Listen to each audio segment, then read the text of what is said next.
Paz, Senhor, meus irmãos, estaremos estudando a lição 8 da Revista dos Jovens e da lição A Realidade Bíblica do Trabalho. Vamos falar a respeito desse tema e o que a Bíblia nos fala a respeito do trabalho, até corrigindo algum pensamento errado, que as pessoas acreditam que o trabalho seja castigo, Mas não, Deus já criou o homem para o trabalho, criou o jardim para o homem arar, para o homem cuidar e também para ter domínio sobre toda a criação. Então, o trabalho é uma dádiva, é uma bênção, é algo que o homem pode se realizar e podemos glorificar a Deus nos nossos ofícios. Louvado seja o nome do Senhor.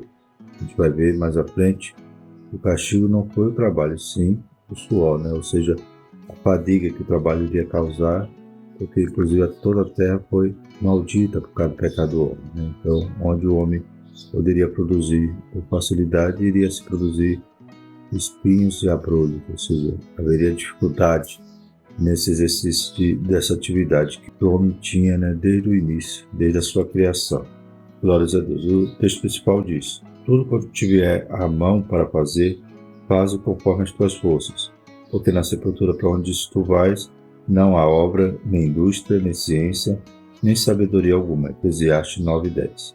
O resumo da lição: o trabalho foi projetado por Deus para que desenvolvamos nossos talentos e os sirvamos por meio deles. Glórias a Deus.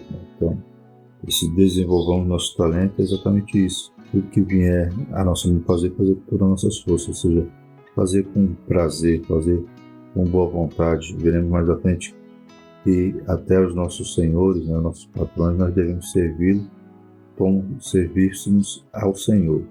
E fazendo isso, a gente está fazendo serviço a Deus, porque está glorificando o seu santo nome.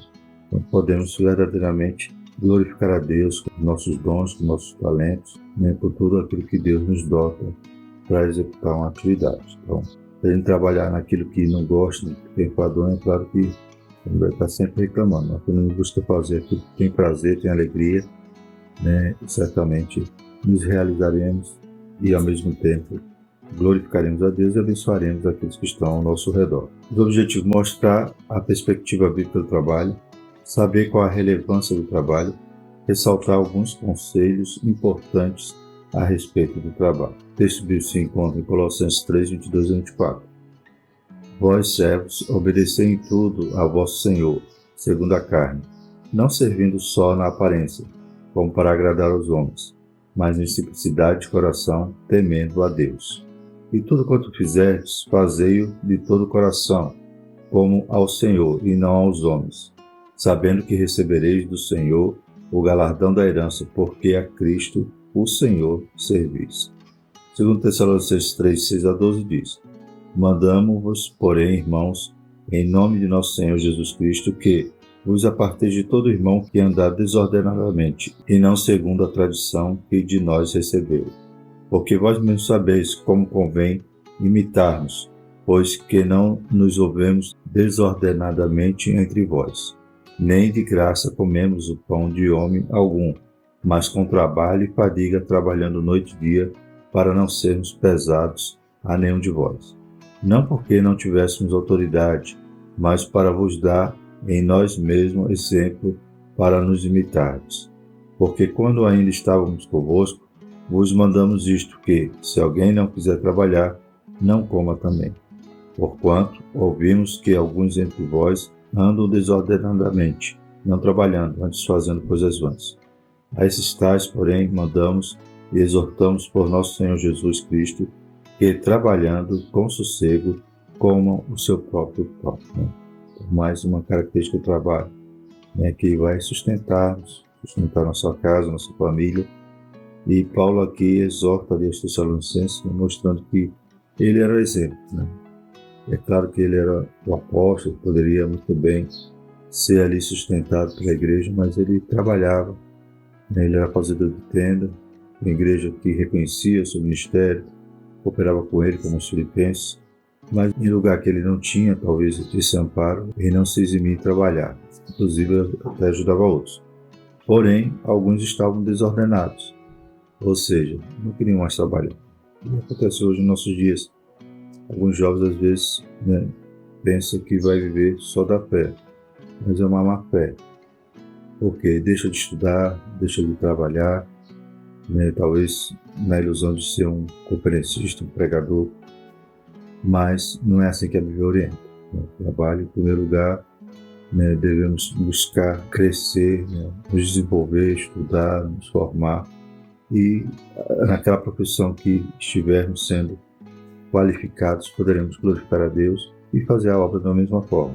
Embora o obreiro seja digno do seu salário, há caso e há caso, né? Então, quando o obreiro está ali em dedicação total à obra, né, Deus colocou ali naquela posição, certo que ele vai ser sustentado pela obra. Mas temos esse princípio, né, do trabalho, que é algo como diz o ditado, né, dignifica o homem.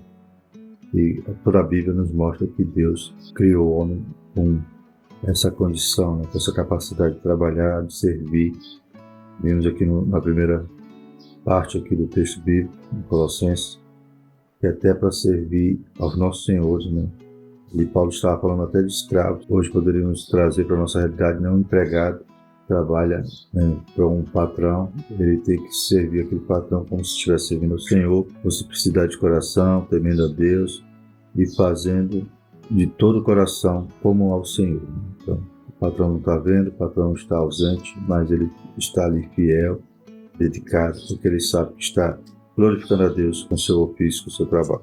A introdução diz: a palavra trabalho, ao longo da história, ganhou o significado de uma atividade punitiva, desgastante para o ser humano, algo com que somos obrigados a conviver sob pena de não poder nos sustentar ou suprir as nossas necessidades, né? Muitos pensam que o trabalho é castigo, é algo punitivo, que nós somos obrigados. Mas se a gente se dedicar, né, em uma profissão, ter prazer naquilo que fazemos, não vai ser punição, pelo contrário. Mas que a palavra de Deus fala sobre o trabalho e de que forma a sua mensagem pode nos inspirar a glorificar o Senhor por meio de nossas atividades profissionais. Veremos nessa lição que a perspectiva divina acerca do trabalho tem por objetivo abençoar a humanidade e dar aos homens o senso necessário de utilidade para esta vida. Às vezes, para trabalhar ou para desempregada, a pessoa se angustia, a pessoa às vezes se aposenta e fica, né, ocioso, querendo trabalhar. Às vezes a solução não dá, porque realmente, né, já que trabalhou tantos anos, descansar, fazer ali sua aposentadoria, mas o desejo de trabalhar é grande, porque Deus criou-nos assim. Primeiro tópico, a perspectiva bíblica do trabalho. Primeiro subtópico, o trabalho antes da queda. Então vamos tirar essa dúvida de achar que o trabalho seja castigo. Não é. A palavra de Deus nos mostra que, desde o princípio, Deus nos deu o exemplo de uma atividade laborativa criando todas as coisas. Ele mesmo tomou a iniciativa de trazer vida à terra por meio da criação. E tudo o que podemos ver hoje é fruto do seu trabalho, pois ele sustenta todas as coisas pela palavra do seu poder. Hebreus 1:3, né? Então, inclusive a criação, ele nos dá esse exemplo, né? Ele trabalhou 6 dias, no 7º concluiu e descansou. A história da criação nos apresenta o trabalho como uma ocupação dada para o homem pelo próprio Deus. Tomou o Senhor Deus, o homem, e o pôs no jardim do Éden, para o lavrar e o guardar. Gênesis 2:15. Então já é o propósito da criação. Um dos propósitos da criação do homem é o trabalho. Inclusive no céu, né, a Bíblia fala em Apocalipse que aqueles que tinham morrido no Senhor, aqueles mártires, estavam debaixo ali do trono do Senhor que João viu, serviam a Deus de dia e de noite. Então Deus cria o homem e dá uma atividade a ele. Era para ele cuidar do jardim, lavrar e guardar. E lavrar a gente sabe que é o trabalho. A diferença é que o homem não ia se fatigar. Aquele trabalho que Deus cria para ele não iria o desgastar. E o que vai fazer com que esse desgaste é a consequência de depois, a queda, o pecado. Nosso trabalho não. Era a bênção. Desde o princípio, Deus entendeu que o homem deveria ter uma vida produtiva. Seu primeiro trabalho foi junto ao campo, com o objetivo de se ambientar com a natureza e guardá-la.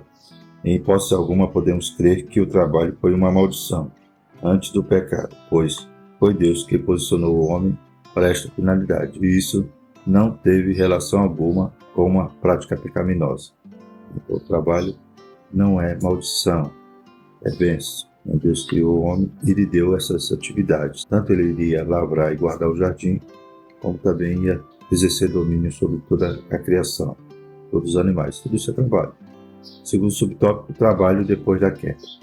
Após a queda, com o pecado no mundo, o trabalho se tornou mais difícil. Não somente o homem, mas a criação de Deus foi igualmente afetada, e com ela a interação entre o homem e a natureza por meio do trabalho. Dessa forma, o trabalho humano continuaria, mas ele seria mais difícil, né? Então, seria desgastante, produziria suor, né? Então, pão para que o homem produzisse agora seria muito mais complicado por causa da própria criação que foi afetada pelo pecado, né? Hoje a gente vê secas, enchentes, tudo isso consequência do pecado. Então está escrito: maldita é a terra por causa de ti, com dor comerás dela todos os dias da sua vida. Espinhos e cardos também te produzirá, e comerás a erva do campo. No suor do teu rosto comerás o teu pão, até que tornes a terra, porque dela fostes tomado, porquanto és pó, e em pó te tornarás. Gênesis 3, 17 a 19. Agora, após a queda, a consequência do pecado do homem, da desobediência. Como se não bastasse a morte como consequência, o homem passaria seus dias vendo que o seu trabalho, antes feito aparentemente sem dissabores, agora ser acompanhado de um esforço muito maior, com dores e suor. Né? Então hoje a gente tem toda a dificuldade do labor, né? Do cansaço, da fadiga, do estresse. Né? Poderemos fazer também aqui um adendo, né? Às vezes alguns jovens não percebem, né, a importância de estudar, de se qualificar, e acaba, né, abandonando os estudos, não se esforçando, não se dedicando nessa fase em que ele vai poder, né, galgar mais à frente uma posição, um trabalho que, embora vai ser cansativo, como todos é, mas vai ser algo que ele vai se realizar, então vai produzir com muito mais prazer, né? O trabalho não vai ser somente esforço físico, somente esforço mental, mas vai ser algo produtivo que ele vai estar realizado naquilo, né? Como num memezinho, num vídeo que a gente vê na internet, da mãe perguntando para o filho, né? Meu filho, qual é mais pesado, a caneta ou o enxada? Ela pergunta algumas vezes e ele vai sempre respondendo, mais pesado é a enxada. Né? Então ela diz, então se esforce para quando você crescer, seu objeto de trabalho seja a caneta e não a enxada. Né? Não que o trabalho na roça é desqualificante, tanto é que foi o primeiro trabalho. Deus criou o homem com esse trabalho.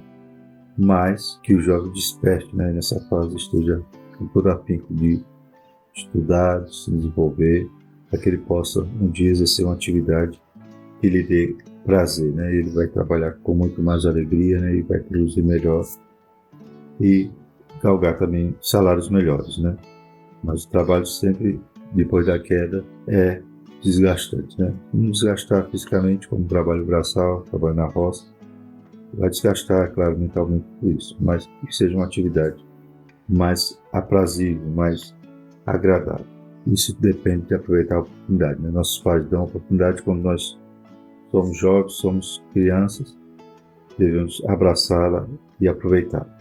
Terceiro subtópico, o trabalho com o passar do tempo. De forma inicial, o homem procurou lavrar a terra e a caça e a pesca se tornaram meios não só de sobrevivência, mas de cumprimento da ordem de Deus, de povoarem e a dominarem, também de mostrar sua supremacia sobre os peixes, as aves e os animais. Gênesis 1, 28. Né? Então ele vai caçar, vai pescar, vai desenvolver, né, a tecnologia para isso. É a forma que ele está dominando a terra. Só não era para destruir a terra, era para ter domínio sobre ela. A partir desses fatores, os homens desenvolveram técnicas com as quais poderiam facilitar suas atividades, bem como instrumentos que nos ajudariam em seus afazeres. Os homens foram formando agrupamentos sociais e, por desprezarem a Deus e suas orientações, o trabalho sofreu distorções que afetaram a todos. Né? Vou ver aqui que, né, há também, né, a questão da escravidão. Não foi Deus que criou a escravidão. Foi os homens, como diz aqui, desprezando Deus, as orientações, que as sociedades não vão desenvolver esse método de trabalho. E quando a gente vai ver a lei que Deus dá a Moisés, Deus vai trazer princípios para proteger esse trabalho. Inclusive, um judeu não poderia ficar escravo mais de 7 anos, né? Seria liberto. Então, quando a gente vê algumas leis no Antigo Testamento a respeito da escravidão, não é que Deus estava ratificando essa forma cruel, né, que os homens inventaram do trabalho, mas é que Deus queria que os homens tivessem misericórdia, né, e a vontade de Deus é que nunca houvesse. né? Quando Deus cria tudo certinho, tudo perfeito, os homens que vão distorcendo e vão se afastando. Como diz aqui na lição, a maldade dos homens fez surgir a escravidão e os maus tratos com outras pessoas, né? Também, até hoje a gente vê, né? Vem patrões, né? Empregadores que maltratam seus empregados, né? E na escravidão, muito mais, né? E pessoas eram tratadas como objetos, como animais, ou até menos que animais.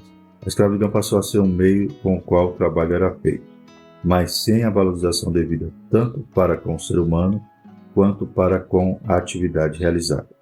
E foi o cristianismo, por meio de homens como John Wesley, John Newton e Wilberforce, que lutaram para que esse sistema fosse extinto. No Brasil, a Lei Áurea, assinada pela Princesa Isabel, foi de autoria de um cristão protestante, Rodrigo Augusto da Silva. Ele apresentou ao Senado a lei e posteriormente foi aprovada, trazendo o fim da escravidão no Brasil. Então a escravidão foi fruto da maldade dos homens. Até hoje até existe. Em países autoritários, né, a gente vê que os trabalhadores vivem ainda nessa mesma condição, né, sem valorização da sua própria vida e nem do trabalho que eles realizam. Às vezes as indústrias fecham em determinado país por causa do custo da mão de obra e vão para um lugar que a mão de obra é quase escrava, né? E outros exemplos no meio da selva, né, no meio a garimpos. Então a escravidão infelizmente ainda existe, mas surge por causa do pecado, da maldade do homem, do distanciamento do homem de Deus, né? Mas o cristianismo sempre vai na contramão, né, dessas modas da cultura mundana, né? E a gente vê aqui que homens que se levantaram contra, né, a escravidão e lutaram para que ela acabasse. Inclusive, citando aqui alguém que era até desconhecido de nós, né? Rodrigo Augusto da Silva. A gente só se lembrava da Princesa Isabel, mas foi esse cristão protestante que foi o autor, né, da lei da libertação dos escravos. Sabemos que a luta até hoje é contínua, né? Muitas coisas eram feitas, mas sem valorizar o homem, né? Como a própria escravidão, quando acaba, também, em vez de agora valorizar aquele trabalhador, vão buscar imigrantes, aí gerou muita pobreza, gerou favelas e tudo mais. Então, a gente sabe que a maldade do homem ainda influencia muito nessas questões. Em nossos dias, ao menos nos países desenvolvidos, a escravidão é combatida e o trabalho é regido por leis bem específicas, mas em outros ela ainda é um fator que perdura na cultura. A palavra de Deus nos mostra também que havia trabalhadores que recebiam por seus salários e que a escravidão não era uma norma. Jesus menciona que um pai de família saiu de madrugada para pagar os trabalhadores da sua vinha. Mateus 21. Ele mesmo disse que digno é o obreiro do seu salário. Lucas 10:7. Glórias a Deus. Então, ali em Israel havia o trabalho remunerado, né? E a lei buscava, né, amparar, né, os escravos, os estrangeiros, né? E o judeu mesmo podia escravizar seu irmão, né? Poderia até o irmão ser vendido ali, pagar, né, sua dívida através do serviço, né? Era um servo, mas tinha um tempo determinado, que ele tinha que ser libertado, né? Então a lei não era para apoiar a escravidão, mas pelo contrário, para tentar minimizar o mal que o pecado fazia na vida dos homens. E o segundo tópico, a relevância do trabalho. O primeiro subtópico fortalece o nosso testemunho.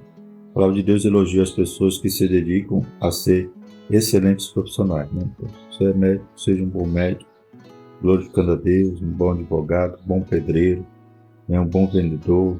Então, toda a prática e toda a atividade profissional, nós podemos glorificar a Deus. Está escrito: viste um homem diligente na sua obra, perante reis será posto, não será posto perante os de baixa sorte.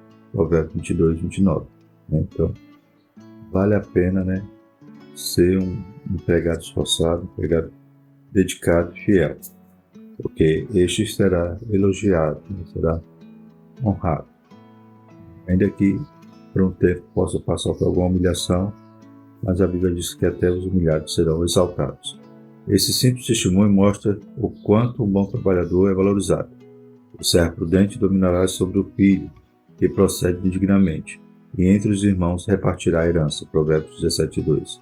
É certo que ser um bom profissional passa pelo processo de aprendizado e de dedicação. Uma pessoa pode ser bem instruída, mas se não for dedicada, sua ciência jamais se desenvolverá. E o aprendizado vai servir para que a pessoa adquira perícia naquilo que vai fazer. Portanto, é nosso dever estarmos preparados para as demandas profissionais do nosso tempo, mas sempre visando servir a Deus com o conhecimento que adquirimos, né?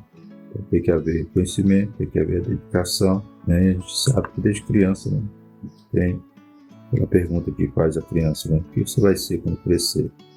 Claro que até que ela chegue em uma profissão, ela vai mudar de ideia algumas vezes, e outras vezes vai ser impedida por falta de recursos, né? Queria ser médico, mas sabe como é difícil uma faculdade de medicina, como é caro, né? Então, mas sempre buscar conhecimento naquela área, se aproximando daquilo que gostaria de fazer e dedicando-se a ser um bom profissional. E quem sabe uma profissão intermediária, né, vai fazer com que você ganhe recursos para estudar mais e chegar onde quer chegar. E o segundo subtópico fala sobre Jesus e Paulo, né? Dois exemplos bíblicos de trabalho no Novo Testamento. São o Senhor Jesus Cristo e o apóstolo Paulo. O Messias é descrito como um homem de dores, experimentado nos trabalhos. Isaías 53, 3. Jesus foi carpinteiro, profissão que seguiu de seu pai, terreno, José. Não é este o filho do carpinteiro? Mateus 13, 55. Jesus tinha uma vida laborativa, né? Então Jesus às vezes até pregava sobre algo relacionado à sua profissão, né? Sobre julgo, né? Então ele tinha essa atividade na carpintaria, aprendeu do seu pai, e era um homem de 12, experimentado de trabalho, como diz Isaías, sem essa aparência que os homens esperavam no Messias. É um homem que simples, humilde, né, e que trabalhou. É um modelo para nós. Louvado seja o nome do Senhor. No tempo certo, é claro, ele exerceu o seu ministério para se cumprir toda a palavra. Paulo era um missionário fazedor de tendas, ou seja, fazia de sua profissão um meio para sustentar e falar de Jesus onde estivesse. Esse modelo vem inspirando pessoas que saem de seus países para servir a Deus com suas profissões em regiões que não permitem a entrada de pastores missionários cristãos para evangelizarem formalmente. Então, estudamos mestres passados na lição dos adultos sobre missão e falamos sobre missionários fazedores de tenda, como Paulo, né? Então, tem lugar hoje que o missionário não pode entrar, não tem direito a visto para entrar naquele país para exercer sua atividade. Mas pode entrar o médico, o jogador de futebol, pode entrar o pedreiro, o arquiteto. Ele trabalha e faz a obra. Então, é o missionário que a gente intitula como fazedor de tenda, como Paulo. Paulo trabalhava para sustentar, mas não deixou de fazer a obra e pregar por todo o mundo, como era a orientação do Senhor Jesus. E o terceiro subtópico, descanso. Se por um lado aprendemos que o trabalho é necessário, por outro também é preciso valorizar nosso momento de descanso. Deus descansou de sua obra após ter completado a criação, não porque tivesse cansado, mas para nos dar o exemplo de que o descanso é tão importante quanto o trabalho. Então, Deus nos dá esse modelo e nós sabemos que também não podemos trabalhar 7 dias por semana, 24 horas por dia, porque uma hora a gente vai ter que pagar o que está devendo ao corpo e vai adoecer ou até morrer. A gente tem que ter equilíbrio. Até a salvação é relatada como um momento de alívio e descanso. Vinde a mim todos os que estáis cansados e oprimidos, e eu vos aliviarei. Mateus 28, né? Que é o descanso da alma, que está sobrecarregado do fardo do pecado e vai descansar aos pés do Senhor Jesus. Aleluia. Para que cuidemos do nosso corpo, quando estivermos cansados, devemos descansar e não tomar produtos que alterem o nosso sono e nos façam prolongar o tempo em que estamos acordados, pois isso tem um preço para o nosso organismo. O descanso no momento certo é uma das ações mais espirituais de que podemos usufruir em nossa vida nesta terra, né? E a Bíblia diz que o nosso corpo é o templo do Espírito Santo, ele tem que ser preservado, cuidado, né? E a manutenção dele exige o repouso, o descanso. E não, como diz aqui na lição, tomar energético para prolongar, né? Para passar a noite talvez estudando, trabalhando, fazendo bicos, né? E daqui a pouco o corpo vai dar conta, né? Vai dizer, ó, tá devendo isto. E, infelizmente, no tempo que você perdeu de descansar, você vai perder num leito, vai perder algum tipo de enfermidade. Que Deus nos ajude e tenhamos sabedoria e equilíbrio. E por último, o terceiro tópico vai falar sobre os conselhos a respeito do trabalho. Primeiro subtópico, não use a fé para deixar de trabalhar, né? O texto de Paulo aos Tessalonicenses. Um dos maiores erros que um cristão pode fazer é deixar de trabalhar na vida secular para se colocar como um peso para os seus irmãos. Paulo escreveu aos Tessalonicenses sobre um grupo de pessoas daquela igreja que estava vivendo de forma desordenada, fugindo do trabalho. Ele diz que quando esteve entre os Tessalonicenses, trabalhou para não ser pesado aos irmãos, segundo Tessalonicenses 3, 7 a 9. Ele recomenda que aquele que não trabalha também não coma, segundo Tessalonicenses 3, 10. Pode ser um mandamento bem radical, mas ele visava trazer ordem para a igreja, né? Claro que esse que ia deixar de comer não é aquele que estava sem um trabalho, desempregado, por exemplo, mas é aquele que estava agindo de má fé, né? Então ele estava lá só encostado nos outros, sem querer trabalhar, muitas das vezes até querendo viver da fé, entre aspas, né? A Bíblia diz que quem deseja episcopado, pois excelente desejo. Né? Mas o jovem, para chegar no momento que ele sabe ele ser reconhecido como um pregador e ter a agenda cheia, né? Não deve ser o alvo deve ser glorificar a Deus, servir ao Senhor.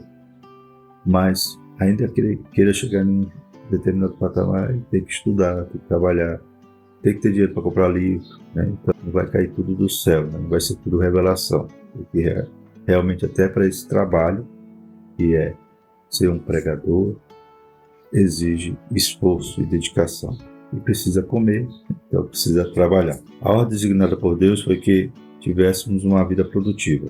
Naturalmente isso não se aplica às pessoas que não podem trabalhar e precisam de ajuda, mas sim aos que podem, mas preferem não fazer, pois tal atitude desonra o Evangelho, né?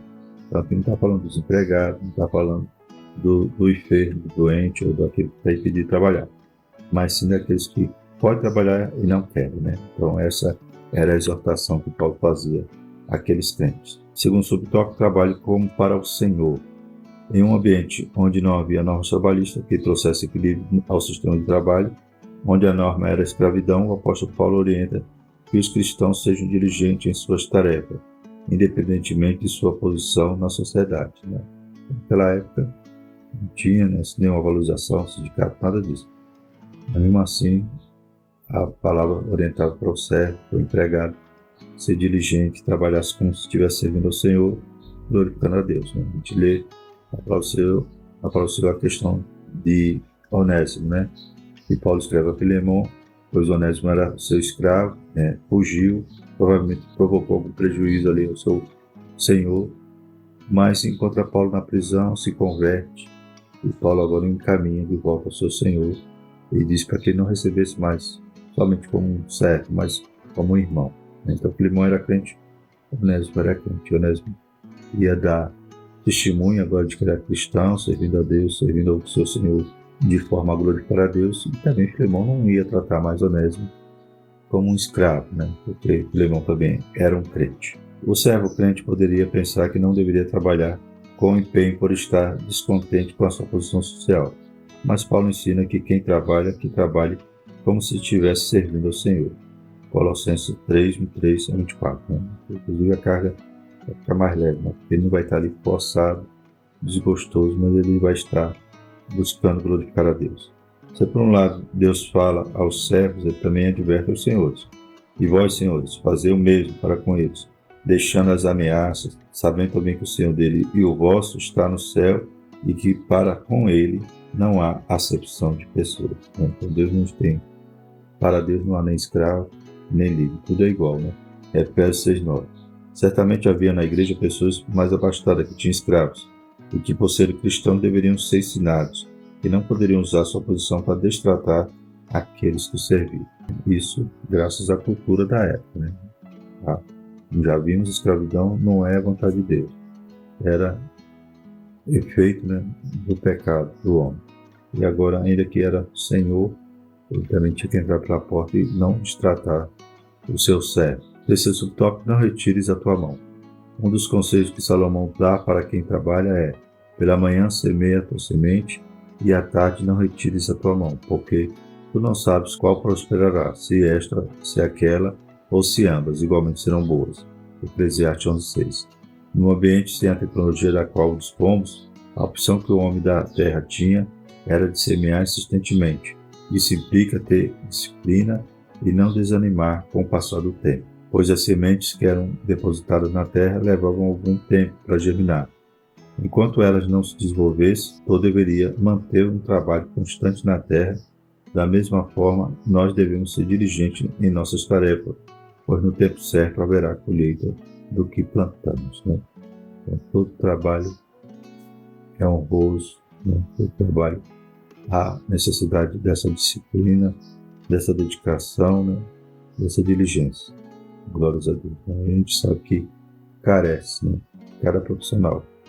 Hoje, ali o Rio Grande do Sul passa por aquela fase terrível, de reconstrução, ainda chuvas, enchentes, e a gente vê que como afeta, lá na ponta o agricultor, que às vezes a gente não dá valor, mas vai focar aqui, onde você morar, a falta que o produto que ele produz vai fazer, E que Deus, nesse momento que estou passando, tenha misericórdia e mostre o caminho, que Deus desperte a todos nós para cooperar, contribuir, para que aquele estado tão produtivo volte a continuar trabalhando, produzindo, e glorificando a Deus e abençoando a nação.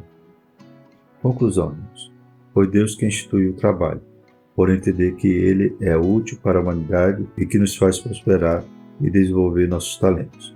O trabalho é onde passamos ou passaremos a maior parte do nosso tempo, mais tempo até do que nas nossas próprias famílias. Portanto, é possível tornar o ambiente de trabalho um ambiente em que Deus pode ser visto pelo nosso testemunho, pela nossa integridade e pela nossa perícia profissional. Mais um detalhe aqui na conclusão que a gente ressalta é o testemunho. Pois quantos crentes são valorizados, são honrados no seu trabalho por serem crentes. Eles até são contratados por serem crentes. Mas crentes que dão testemunho, crentes que são dedicados, crentes que servem não só ao patrão, mas servem como ao Senhor. E como diz aqui no texto, para concluirmos, tudo quanto quiseres fazer de todo o coração, como ao Senhor e não aos homens, sabendo que recebereis do Senhor o galardão da herança, porque a Cristo Senhor servis. Então, não é só o salário que vai receber, mas um galardão, pois está honrando a Deus, com o seu talento, com a sua atividade, com a sua profissão. Amém? E a próxima lição é a realidade bíblica das finanças. Glórias a Deus. A voz está bem fraquinha, meio afônico, mas Deus tem dado graça. Amém? Os irmãos continuem orando por nós. Aleluia. Abençoando esse canal, curtindo, comentando, compartilhando. Vamos orar e agradecer ao Senhor. Deus Santo e Poderoso, te louvamos mais uma vez, Pai. Obrigado, Pai. Por todo jovem que está assistindo essa lição, por todo aluno da escola dominical, Pai, que tem esse despertamento através da Tua palavra neste dia, Senhor Jesus, a respeito do trabalho. Que não é para ser algo, Pai, punitivo, algo como maldição, mas algo como bênção, que venhamos a nos realizar nas nossas atividades, que venhamos a produzir, Pai, a sustentar a nossa casa, louvado seja o nome do Senhor, e ter saúde, Pai, para trabalhar, ter sabedoria e poder glorificar o Teu nome através das nossas mãos. Em nome de Jesus, nós te agradecemos. Amém. E a graça do nosso Senhor Jesus Cristo, o amor de Deus e a comunhão do Espírito Santo permaneça sobre nós, hoje e sempre. Amém.